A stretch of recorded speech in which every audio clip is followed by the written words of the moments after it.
तमाम बरखुद्दारहरूले जेसुकै भनौँ दुर्गा प्रसाईको हामीले 1 रुपैयाँ पनि खाएका छैनौँ। हामी खान चाहन्नौँ। यो दुर्गाको मात्रै अभियान होइन, यो तमाम नेपाली जनको अभियान हो। यो माहौल किन बौलाएर आएको हो त? यो राजा चाहियो, राजा चाहियो, राजा देशभरिबाट आयो। जिन्दाबाद जिन्दाबाद जिन्दाबाद जिन्दाबाद।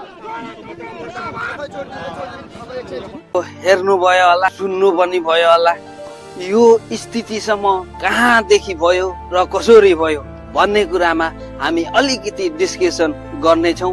मैले जानेको बुझेको भिडियो मार्फत राख्नेछु। तपाईँहरू पनि कमेन्टमा गएर आफ्नो धारणा राख्नु सक्नुहुन्छ। यो स्थिति आउनुको कारण हाम्रो सरकार निकम्मा कमजोरी हुनु कारणले गर्दा जस्तो लाग्छ मलाई कता न कता।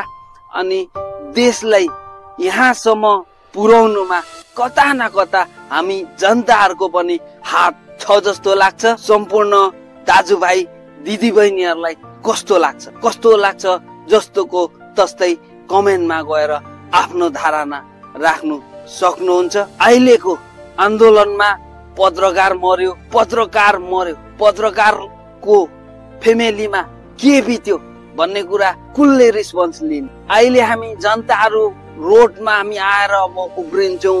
अब प्रजातन्त्र, राजतन्त्र, गणतन्त्र भन्दै हामी दिनरात लडाइँ गरेका छौँ, उफ्रेको छौँ, कराएको छौँ, हात खुट्टा भचाएको छौँ।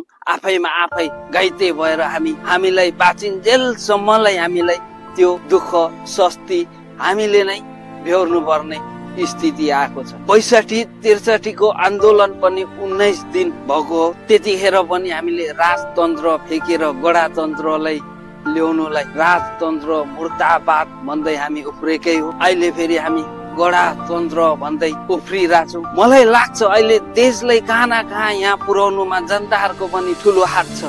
किनकि हामी धेरै अर्काको होइ होइमा लाग्छौँ। अर्काले होइ होइ भन्दैमा हामी पनि त्यतैपट्टि नै होइ होइ भनेर हाम्रो कुद्ने एकदमै बानी खराब जस्तो लाग्छ हामी जनताको पनि।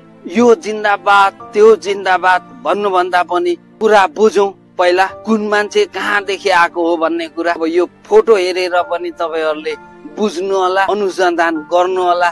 प्रचण्डे, केपी ओली यिनीहरूलाई हामीले शेरबहादुर देउवालाई त्यहाँसम्म पुर्याउने त जनताहरूकै हात नै हो। यसरी सडकमा एक अर्कामा कुटाकुट मारामार गरेर हामीले नै पुऱ्याएको हो नि। कस्तो लाग्छ तपाईँ? अब अहिले फेरि स्थिति यही नै छ। सबैजनाले अध्ययन गरौँ। यो मेरो एउटा मैले जानेको बुझेको तपाईँहरूलाई एउटा सुझाव जस्तो हुनेछ। भिडियोलाई हेरेर सब्सक्राइब पनि गरिदिनु होला च्यानललाई नै। कस्तो लाग्छ शेयर गरेर साथीहरूसम्म पनि पुर्याइदिनु अनुरोध गर्छु म।